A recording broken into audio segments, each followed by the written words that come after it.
Hello guys, and welcome to another video. So in this video we'll be looking at how to apply Newton's first law. So we have a question here that says a constant force F pulls a 50 kg block at a constant speed over a high rough horizontal surface AB as shown in the diagram below. The coefficient of kinetic friction between the block and the surface is 0.4. Okay. Now guys, the first instruction is for us to draw a labeled free body diagram showing all the forces acting on the block. How are we going to do that? Well, we remember that the marks indicate the number of forces we need to have on our free body diagram. We also have to remember that our free body diagram requires a dot, and we also have to remember that for us to draw a free body diagram, we are going to have a set of our invisible forces. And which forces are those? It's the normal force or N, and then it is the force of gravity or W, and it is the force of friction that we are going to have. These are the visible forces, and this one here guys is our visible force, the F. So for 3.1, when we draw a free body diagram, what we are going to have is firstly a dot. Then I will start with my visible force, the one that I can actually see from the diagram. I just draw it the way it is displayed. There it is, it's F. Then now I'm going to move on to my invisible forces. I have my FG there. And I'm going to have my normal force N. Then I will have my force of friction there, which is FK or FF. And this is how you're supposed to have your free body diagram look like. Remember, you get 4 marks for your free body diagram. Without the dot, it's wrong. Without the arrows and labels, it's wrong. Okay, let's move on to the next question. For the next question, they are saying state Newton's first law of motion in words.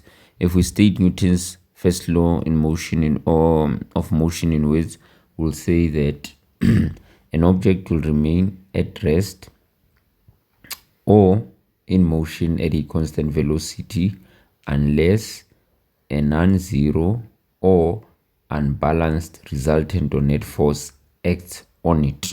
That is how you state Newton's first law. Okay, let me just quickly show it to you on the exam guideline. So from the exam guideline, guys, there it is. Newton's first law of motion states that a body will remain in its state of rest or motion at constant velocity unless a non-zero or unbalanced force rather than balanced resultant or net force acts on it. That's how you state Newton's first law. Now go back to our questions. We've stated that. Now we go to 3.3, and 3.3 wants us to calculate force F. By now guys, we know that if we are going to calculate force F, we'll firstly have our component forces, F cos 20 degrees, and then we'll have our vertical. Let me just fix it. Our vertical component will be F sine 20 degrees, and then we will also focus mainly on our horizontal forces. So this side will focus on the force of friction, which is going to be in the opposite direction, thus being negative. This one will be positive. Here guys, we see that our object is moving at a constant speed, and if an object is moving at a constant speed, by now we know that our F net has to be equal to 0 due to acceleration being 0. So that's the first thing we write, that F net is equal to 0. And then we will take these horizontal forces, we'll take those horizontal forces and put them together. We add them, so we'll say F cos 20 degrees minus fk is equal to 0. Then we'll expand the fk. We know that fk is equal to the coefficient of kinetic multiplied by normal force. So we'll have f cos 20 degrees minus this, which is the coefficient of kinetic friction multiplied by normal force, which is equal to 0. And what is going to be our normal force? I think by now we know that our normal force is equal to mg minus sine, or rather, let me just go back, my bad. Our normal force will be equal to mg minus f sine 20 degrees. We know this by now, guys, based on the previous video, and I think I did explain why and how we got here. So I'm just gonna say, let's find our normal force. We'll find our normal force, and if we find our normal force, we see that according to the information here, our object has a mass of 50, and we know that this g is gonna be 9,8 minus f sine 20 degrees, right? This is our normal force, but we have to multiply here. We'll say 50 multiplied by 9,8. So I'm just gonna go to my calculator for that. There's my calculator. So I'm trying to find out what is 50 multiplied by 9,8. And the answer I'm getting, as you can see, is 490. So that's what I'm gonna put. So here, when I say 50 times 9,8, I'm getting 490 minus f sine 20 degrees. Okay, that's what I'm gonna have here. So I'm gonna substitute now. I have f cos 20 degrees minus the coefficient of kinetic friction. Do we know the coefficient of kinetic friction? The answer is yes, we do. It's over here. It was given. The coefficient of kinetic friction is 0,4. So I'm just gonna substitute there 0,4. What is my normal force? It's this here. It's 490 minus f sine 20. So I'll have 490 minus f sine 20. Okay, I don't have space. Let me see if I can squeeze things in. So I'm substituting this part. I have minus the coefficient, which is 0,4, multiplied by the normal force, which is 490 minus f sine 20 degrees. There we go. All of this has to be equal to 0. Excuse me, guys. And then from there we now do our math. We'll leave the f cos. I think I should remove this so that it doesn't confuse you. So we'll have f cos 20 degrees. Then we'll say negative 0,4 multiplied. So we are saying negative 0,4 multiplied by 490. Do that on the calculator. So I'll say negative 0, okay, let me just tilt the calculator. Negative 0,4 multiplied by 490, and I'm getting a negative 196. So that's what I'm gonna write here. When I say negative 0,4 multiplied by 490, I'm getting a negative 196. Then I'm gonna say negative 0,4 multiplied by sine 20 degrees, or rather negative 0,4 multiplied by negative f sine 20 degrees, but I'm not going to put the f on the calculator. So on the calculator, I'm going to say negative 0.4 multiplied by negative sine 20 degrees. Let's go. So on the calculator here, we are saying negative 0.4 multiplied by negative sine 20 degrees, and we are getting this value 0.1368. Remember, we only round off at the final answer, so we are gonna take 4 decimal places after the comma. Okay, so we'll have 0.1368 is our answer. So what we'll have here is positive 0.1368f. All of this will be equal to 0. Then we are going to add our like terms.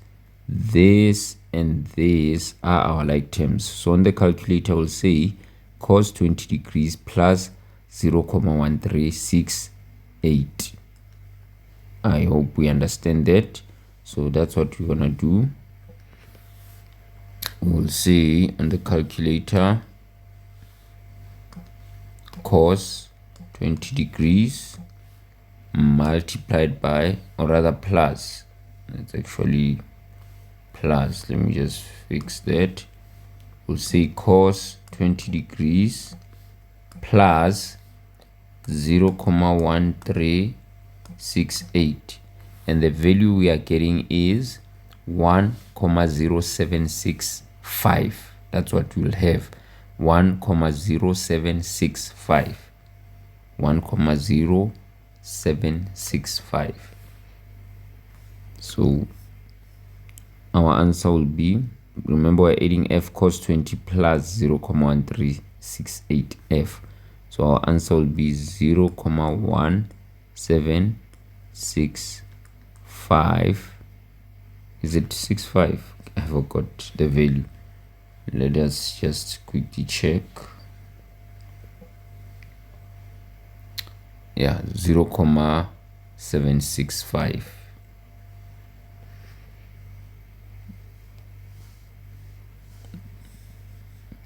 F is equal to, this negative 196 will be taken to the other side, so it's going to be a positive 196, and then we divide by 0.1765 on both sides, 0.1765. Then on my calculator, I'm simply going to say, on my calculator,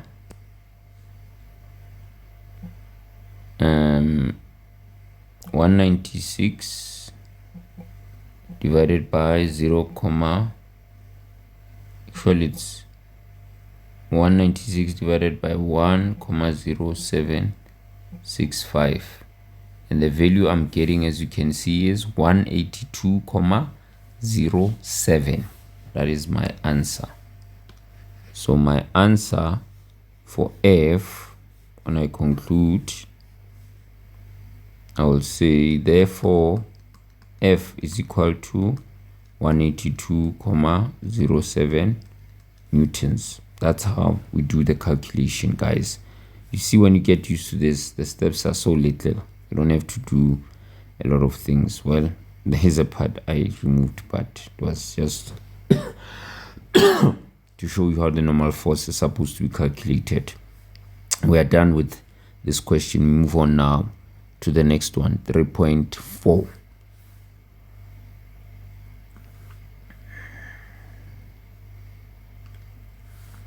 Okay guys, so 3.4 says we have to calculate the normal force. How do we do that? We remember that the normal force was equal to this value here. So that's what you're gonna write. N is equal to 490 minus F sine 20 degrees. And we just found F. Remember that we found F as 182.07 newtons. So what we'll do here is to substitute. Where we see F, we'll have 490 minus, in brackets, 182.07 sine 20 degrees, and all of this will be put on a calculator. So on the calculator we will have, in our calculator we are going to have 490 minus, in brackets, 182.07 close bracket, sine 20 degrees, and our answer becomes 427.73, because this will carry out to the other side, carry over. So our answer then will be 427, okay, I forgot the decimal digits. Yes, check it out. It's 427.73. 427.73 newtons, and that's how you find your normal force. What about the frictional force for 3.5? Well, for us to find the frictional force, remember that our formula is Fk multiplied by the coefficient of kinetic friction with the normal force. So that's what we're gonna write here. Fk is coefficient of kinetic friction multiplied by the normal force is equal to, what is our coefficient of kinetic friction? It's 0.4 multiplied by the normal force, which we just got here, which is 427.73. Then what we'll do is we take our answer, this one here, I'm just gonna say equal to, then I'll say answer multiplied by 0.4, and my kinetic friction is now 171.09. It's going to be 171.09 newtons. And yeah, that's how you answer 3.5. All right, guys, now we look at the last question here, and it says the same constant force F is now applied to the block over the same rough horizontal surface as before, but in the direction shown below. And this is the direction. Remember, initially our force was acting that way, it was a pulling force, but now it's gone into this direction here, and this means we are now having a pushing force. Okay, then they say give a reason why the block will move slower than before. And for us to answer this question, we need to remember the relationship between normal force and friction. And what is the relationship, guys? Well, we said the relationship is going to be directly proportional. So if our object is moving slower, what does that mean? It means that we have now an increased amount of friction. But why is why has the friction increased? Because the object is moving slower. The object has an increased friction due to the fact that the normal force increased. So our answer there will be that because it is due to the increased normal force, which has caused the friction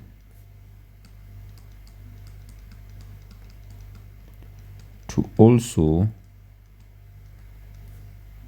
increase. Thus, the object is now moving slower.